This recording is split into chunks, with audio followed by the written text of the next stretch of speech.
Audio on demand from Vision Christian Media.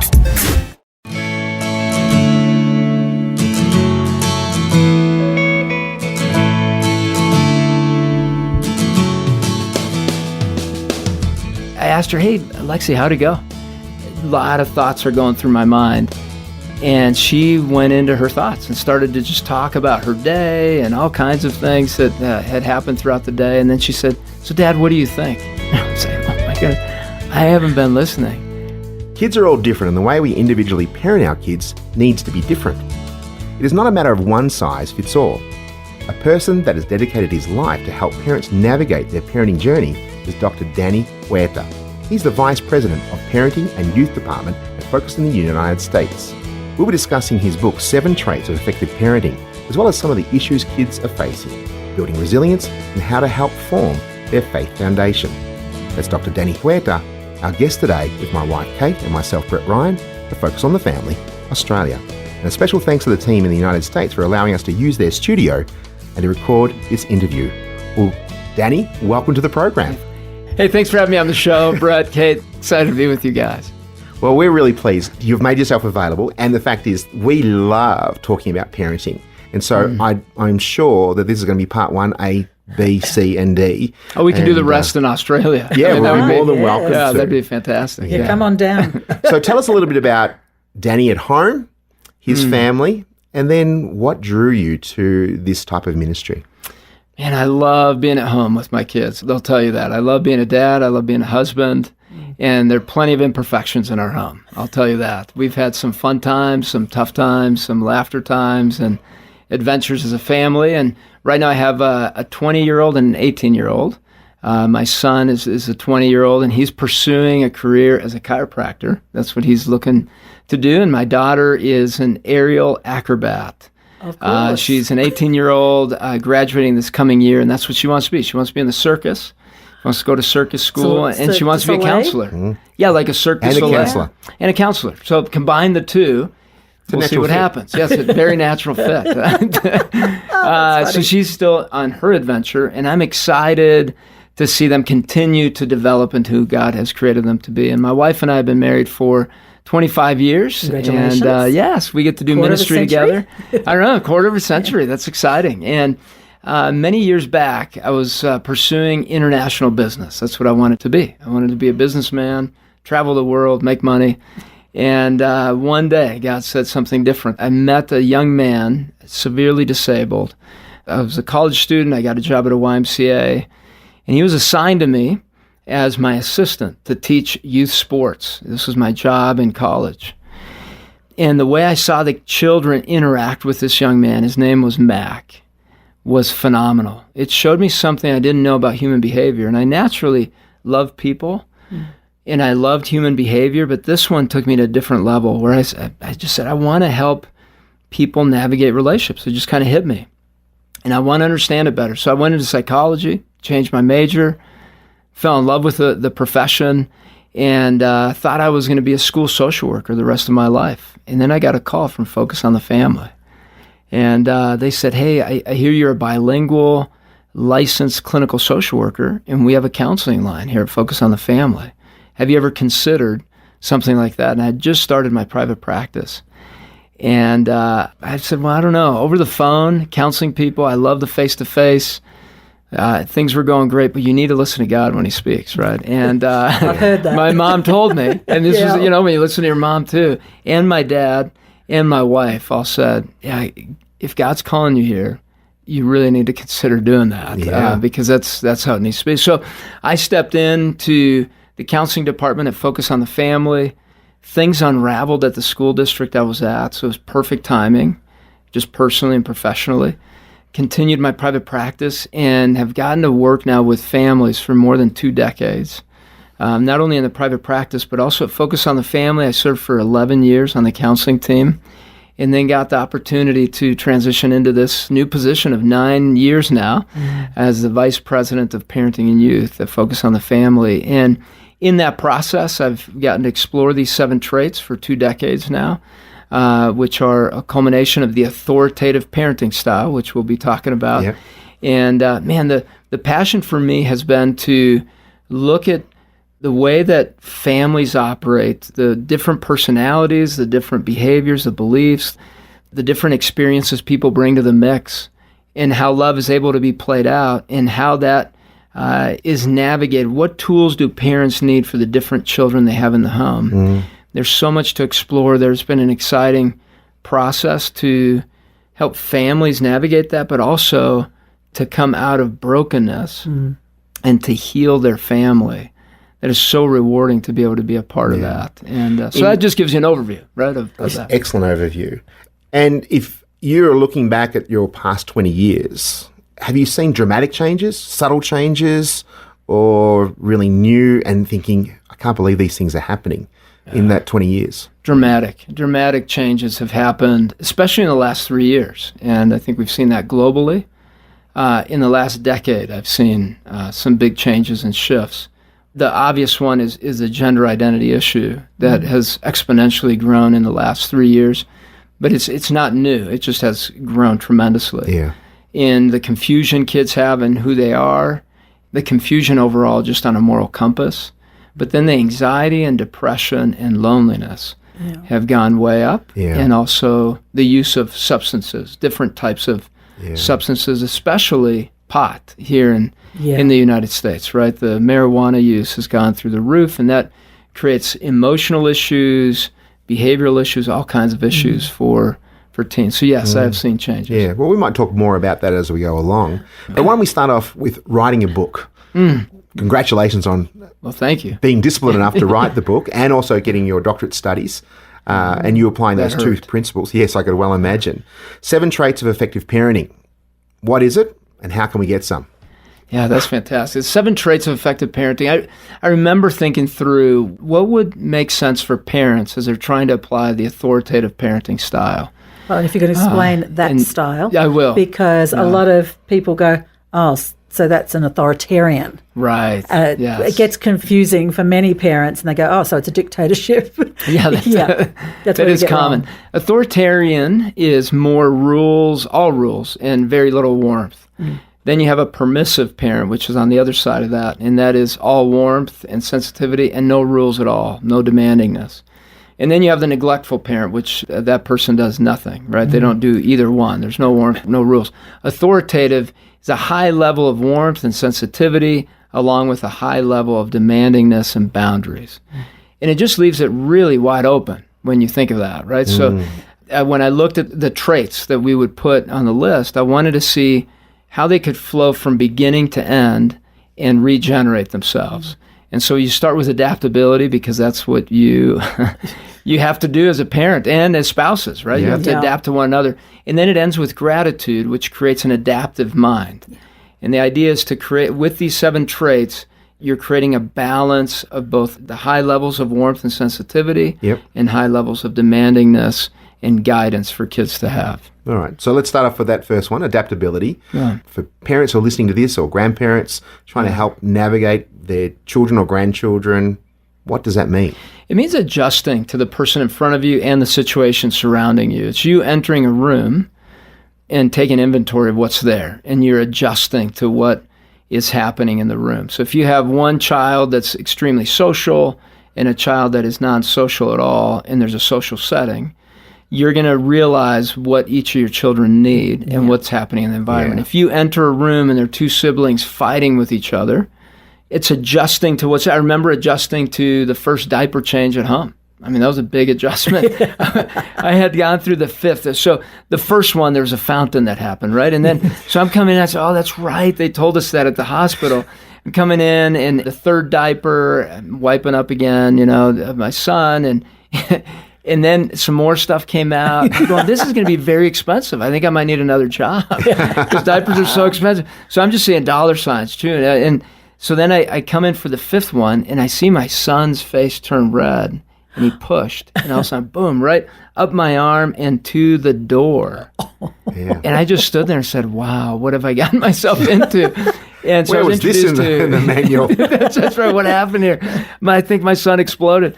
And my wife came by and she said, what happened? I said, well, I don't know what we're doing. I don't know what we're doing. And but then I fell asleep in the hallway, on the floor many times. I was getting used to sleep deprivation, potentially hallucinations. I don't know. It was a rough first month. It is a significant tool. Yeah, and really throughout each age and stage offers a new opportunity to adapt to this new child, a new stage that you're facing. The teen years that's a big one. Parents ask all the time, what do I do now? I mean, our communication's different. My son, my daughter, they have more friends now, and they're having to adjust to what's happening in their child's life, and to take inventory of that, really get to know their children. Yeah. That's adaptability. Very much so. I love the fact that you're talking about adaptability. All of us are forced to, or we lose relationship. Yeah. Right. Yeah. That's exactly right. And you're adjusting to your spouse's styles. Oh, absolutely. Right? All along the way, you're going, wait, you parent like that? Are you sure? Are you really? Yeah, okay. That's a whole other topic. That's going back into the family of origin. Yeah, that's right. So another trait would be... So the next one would be respect. And that's going inward. What's happening inside of me? How am I showing up to the invitation that's in front of me? The invitation into this environment, into what's happening in my child. What's going on inside of me? What's my tone of voice? Am I bringing life-giving words? Am I bringing words that are dividing and divisive? Mutual respect, is that what you're looking for? Or you respecting your children? Me respecting my child. Yeah. Who they are. And I bring a model of what it means to respect in the home. And that begins with, do I listen? Mm-hmm. Do I actually make eye contact with my children? And then, do I wake up my emotions? What's happening inside of me, and how's that coming out into my relationship with my child? Am I coming with a very sarcastic tone to my child? And if that's not okay in the home, why would I get to do that towards my child if they can't do it back? But I remember a story on this respect thing, right? I'm exploring these 7 traits and the whole thing, and I pick up my daughter from school. She gets in the car, back seat. I asked her, hey, Lexi, how'd it go? How'd your day go? A lot of thoughts are going through my mind. And she went into her thoughts and started to just talk about her day and all kinds of things that had happened throughout the day. And then she said, so Dad, what do you think? And I was like, oh my goodness, I haven't been listening. I was just going, and nothing had gone in and processed. So I said, honey, so I looked in the rearview mirror. But not there relationally. Relationally at all. And I've talked about respect and needing to be there. The trains need to be at the train station together. I need to hop on her train of thought. Yeah. And my train had kept going. So I looked in the rearview mirror and I said, okay, my train of thought was still going. It never stopped. I was still thinking about lots of things that are going on at work and other things on my mind, and I didn't listen. I'm really sorry. And she said, Dad, that's okay, but never do that again. And, I said, okay, can we try it again? It is. But isn't it great that she could communicate that? Yeah. Because other children, the more gentler child internalizes and go, I'm not important enough to listen to. Yeah, that's a very good point. Yeah. You're listening to Focus on the Family Australia with our special guest, Dr. Danny Huerta, who's the Vice President of Parenting and Youth for Focus in the United States and author of 7 Traits of Effective Parenting.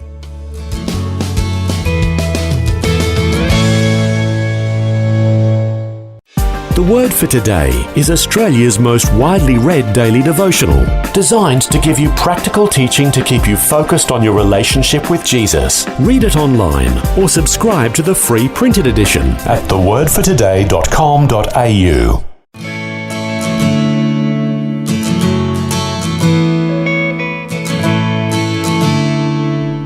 Well, welcome back. Our guest today is Dr. Danny Huerta, along with my wife Kate and myself, Brett Ryan, and you're listening to Focus on the Family Australia. Well, we've got 5 more to go, so what's number 3? Yeah, so it's intentionality. It's being intentional. So once you have adaptability, you've adapted to things, you've shown up to the invitation well, now you get to create some momentum. Yeah. And it's momentum in a certain direction, and that's intentionality. So those are one-on-one times with your children, conversational times where you stop, pause, and teach something to your child, having devotions, having prayer time together. It's just being as intentional as you can be. Yeah. But it depends on how you show up and what's going on in your child. There's timing for everything. Yeah. And that's what that intentionality means. Can you give us an example of one thing in your family that you did that was very intentional? Oh, there's so many that I've loved. And So I'll think this one is a very practical one that a lot of families have loved along the way. And that is a little journal for each person within the family. So you have a little book, a little booklet or journal, and you put it at the kitchen table, and each person gets their own journal to be written into. You don't write into your own journal. Other people write into yours.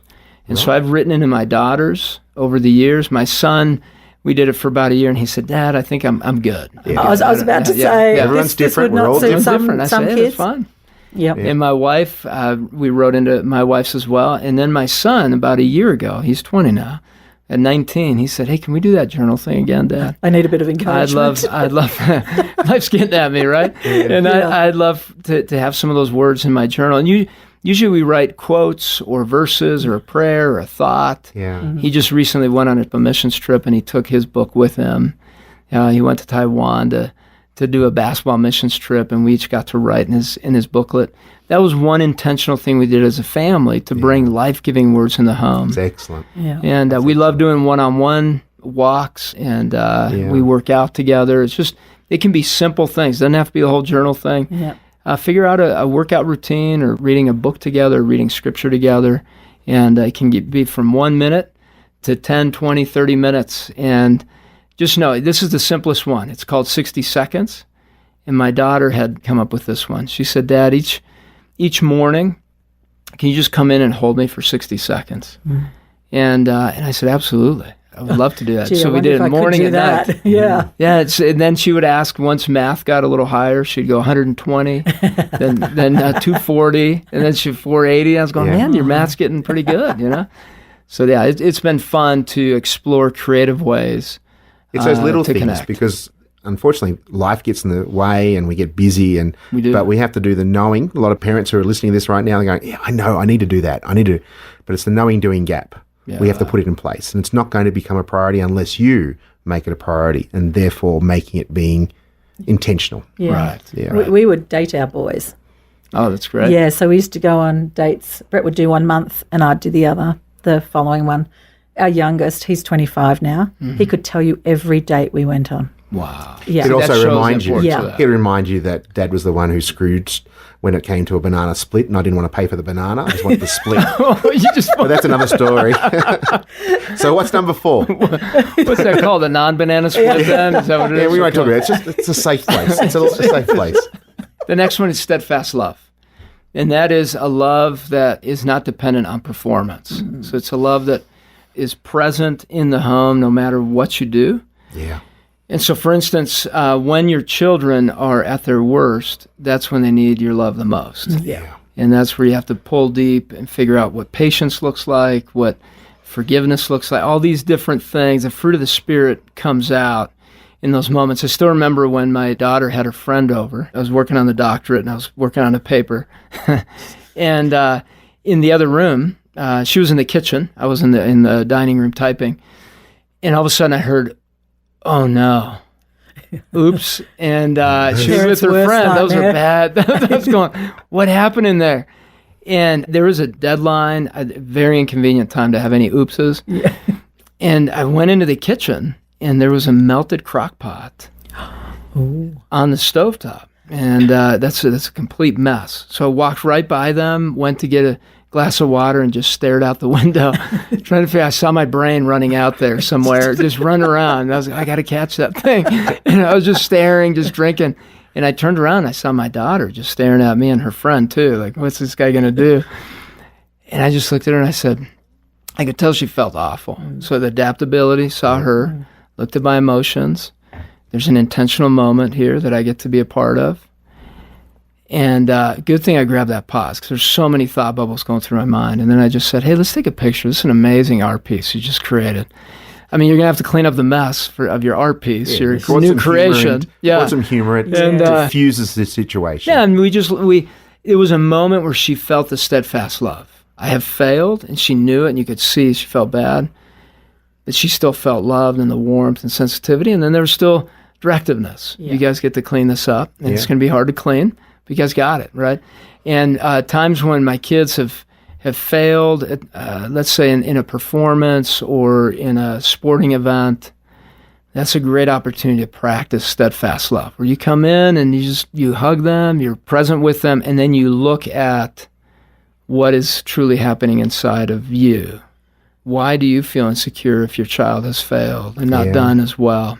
Many people, their successes, failures, and achievements all reflecting upon me as a parent. Right. Have I been successful? Have I done my best? And we wear that badge. And a lot of parents live vicariously through their kids, and it can be adding enormous pressure and probably an unfair pressure for our kids. So true, Brett. I mean, it's very common. All of us are susceptible to that because everybody carries insecurities everywhere we go. Yeah. We just have to be aware of them. And steadfast love is the one that suffers the most because that's where fears and other things get us off course. Yeah. Being able to love deeply in our home and with our children. Yeah. Because that insecurity of, am I going to be enough? Am I going to be loved enough? And out of the abundance we get in our relationship with our Heavenly Father, we have plenty of abundance to just give and freely give. Yeah. But we need constant reminders of that one. Yeah. I love that you stood at the window, because I think, physiologically, when something happens and we go into flight and fight, and are we going to react to the event, or are we going to get control of what's going on inside? Because I think we need to do that before we used to send our kids to their room, not because they were annoying us. It was so that as parents, you don't say something you can't take back. Right. Because in the moment, naturally you want to react, but you learn that reacting actually does damage. Yeah. Yeah, and I've learned something about myself along the process as a dad. Misophonia. Have you heard of that? No. Misophonia is the annoyance of people chewing. Oh, my sister has that.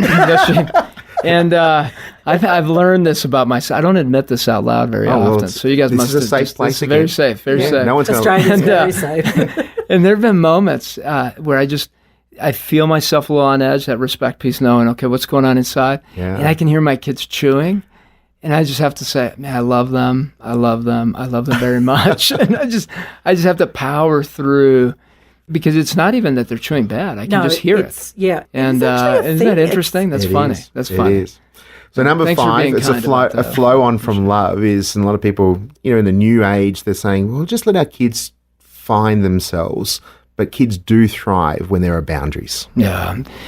And boundaries begin with us, with ourselves. What are the boundaries that we uphold, and how do we operate as adults with boundaries? How do we model that in our home? I still remember a moment when this dad came in. He brought his son in for counseling, and he said, my son really struggles with looking at women lustfully, 8 years old. He said he has an issue. I'm hoping that you can help him with that. And I said, hey, well, let's see the first interview. Let's see what's going on. And so I went and walked around with this boy and took some notes, and we talked through where he's at. And I was trying to figure out where this was coming from. This was a split home.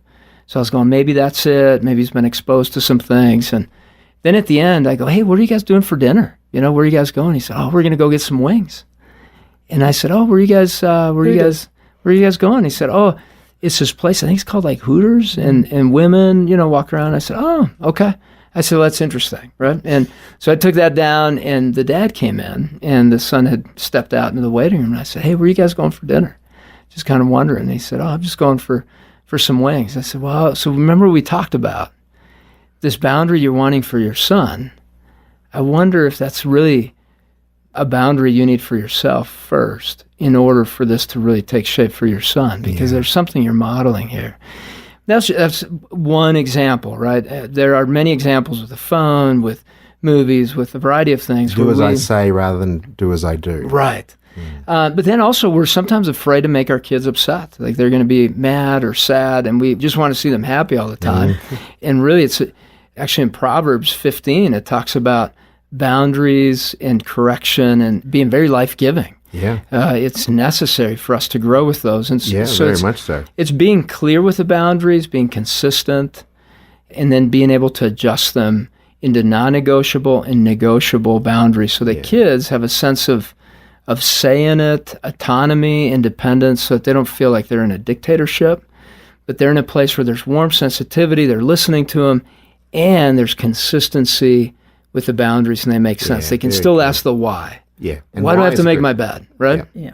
One of the things that Brett and I did, the 3 Fs, fun, firm, and fair. Oh, yeah. And there's a lot of laughter because it builds bonds, doesn't it? When you laugh. And so the boundaries, speaking to this, because people go, I've got all these boundaries, but what are the boundaries supposed to achieve?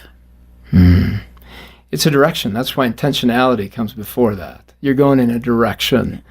And it's to have healthy human beings that can interact with other people, learn how to love and be loved, and learn who they are in Christ. And with boundaries, you get to teach your children how to be respectful of other people and also respectful of just the various rules of life. So building character. They build character. That's correct. Yeah. And they build learning how to love and be loved. That's what boundaries are about. But you need warmth and sensitivity with them. If they're just plain rules and boundaries, that was the interesting part in the research, that if it's all rules and boundaries, that's it. Yeah. That's the only trait that cannot stand alone on the 7 traits as far as its effectiveness. Yeah. You need the warmth and sensitivity that comes from steadfast love, and the warmth that can come through adaptability and intentionality and respect in order for the boundaries to make sense and do well. That's why it's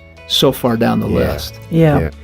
Our guest today has been Danny Huerta, Vice President of Parenting and Youth for Focus on the Family in the United States, and the author of The 7 Traits of Effective Parenting. If you'd like to receive a report card on your parenting strengths and possible areas for growth, you can complete our free parenting assessment based on those traits. You can go to our website at families.org.au. And all of these services are available because of the generosity of people like you. Can I please ask you to prayerfully consider partnering with us so that we can help more Australian families thrive in Christ? And thanks for joining us today. To listen to part 2 of this interview, I invite you to tune in to our next episode of Focus on the Family, Australia.